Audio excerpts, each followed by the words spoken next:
Very latest on that. But first today, a temporary restraining order has been issued to block a state constitutional amendment that prohibits state courts from considering international or Islamic law when deciding cases. News 9's Ed Murray is in the courtroom and joins us live.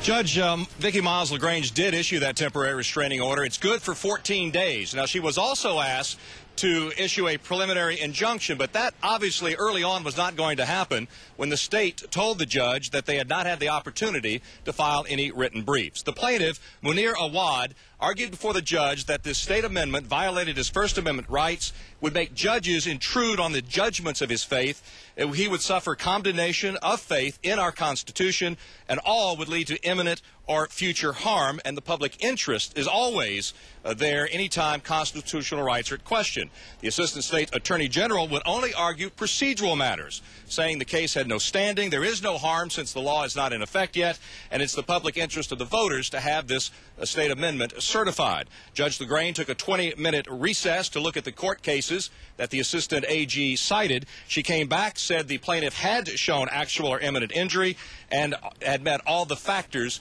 required to grant a temporary restraining order. We got reaction from the authors of the amendment and the plaintiff.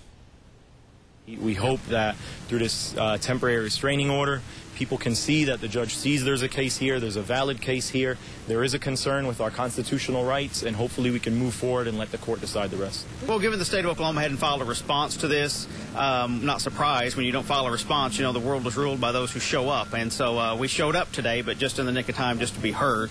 So I'm looking forward to the Attorney General's office getting a response on file.